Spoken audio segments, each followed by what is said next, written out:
College admissions scandal mastermind found fertile hunting grounds in wealth management world. Los Angeles. The wealthy couple willing to pay him millions lived in Beijing, but William Rick Singer needed only to go to Pasadena to find them.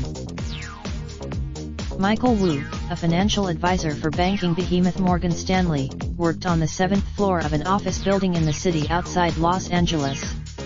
Wu specialized in Singer, who has since admitted to running the brazen college admissions scam that federal prosecutors brought down in March with criminal charges against dozens of people, was no stranger to Morgan Stanley or other big investment firms.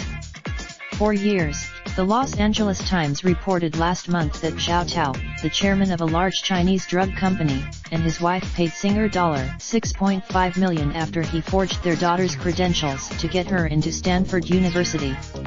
It was a staggering. Wu's role in connecting Singer to Zhao Tao offers a glimpse into the rarefied world of wealth management, in which advisors must find ways to distinguish themselves in a crowded field as they jostle to attract new clients and maintain the loyalty of the ones they already have.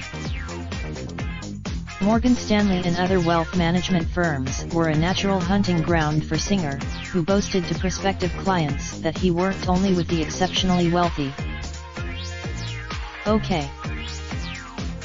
According to internal emails reviewed by The Times, Singer ingratiated himself with Morgan Stanley advisors many years before federal investigators uncovered his admissions scheme, which involved rigging college entrance exams and bribing coaches to give up spots reserved for athletic recruits. Morgan Stanley. Singer was included on an official list of referrals Morgan Stanley maintained until 2015 but kept in contact with some advisors after he was removed from the list, according to a person familiar with Singer's ties to the company. The decision to remove Elvin Turner, president of the Society of Financial Service Professionals and a 35-year veteran of the financial services industry, said wealth management advisors have to be vigilant when making referrals. It is not known how Singer met Wu. But Cynthia Newman. Wu was fired for what a Morgan Stanley spokesperson described as his failure to cooperate with an internal investigation into Singer's ties to the company. Wu's attorney. The Morgan Stanley spokeswoman declined to answer several questions The Times submitted about Wu, Singer, and what the company found in its internal probe. Wu's attorney UC Zhao, the teenager Singer was hired to help, left Stanford after Singer's operation was exposed. Singer also had strong ties to the Summa Group, a Los Angeles branch of Oppenheimer & Co., another investment firm. For about 10 years, Brian Wertzheim, Summa's managing director, praised Singer in a promotional video last year, saying he brought truly. Singer met one major client through an advisor at Summa, the father of Sherry Guo, whose family paid him $1.2 million to help get her into Yale. Valerie Yang, a Summa advisor, was having tea with her mother at an upscale Los Angeles hotel when she struck up a conversation with Guo's parents, who were sitting at a nearby table, said Joan Cowrie, Oppenheimer's chief marketing officer. Guo, her parents asked Yang if she knew of a counselor who could help Guo apply to college, and Yang referred them to Singer as a courtesy, Cowrie said. The Guo family did not have money invested with Oppenheimer and was never a client of the firm, said Alexandra Gambale, an Oppenheimer spokeswoman. Yang referred questions to Oppenheimer. Sherry Guo was admitted to Yale after Singer paid the women's soccer coach $400,000 to misrepresent her as a recruited athlete. She has since been. Singer was removed from the Summa Charities board when federal prosecutors unveiled their case in March and the firm learned of Singer's crimes, the firm's spokeswoman said. 33 parents have been charged in the case on suspicion of paying Singer either to have an expert test taker boost their children's entrance exam scores or to bribe coaches willing to sneak the teens into school as recruited athletes. At least one of the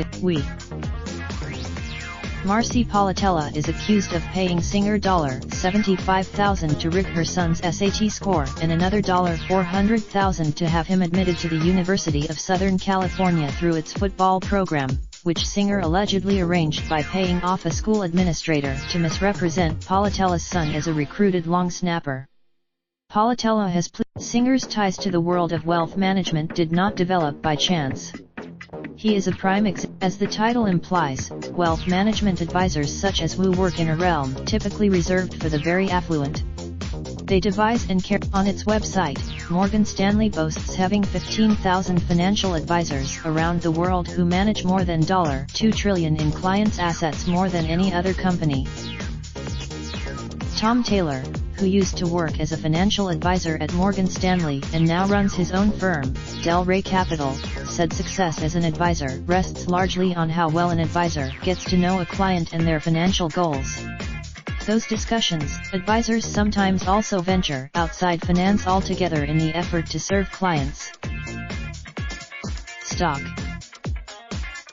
Curtis Estes, a financial advisor for Northwestern Mutual, said he has helped clients improve their chances of getting their children into Tony private schools on Los Angeles West Side by finding influential people to write letters of recommendation on their behalf.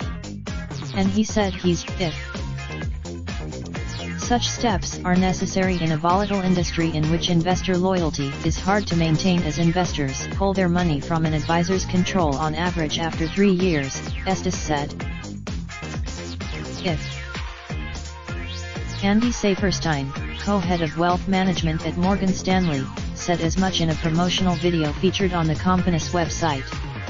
Today, unlike other advisors, Robert Amoruso, who founded a small investment advisory firm in Santa Monica, said he takes a strict approach to the job and steers clear of aspects of a client's life not directly related to financial planning and investing.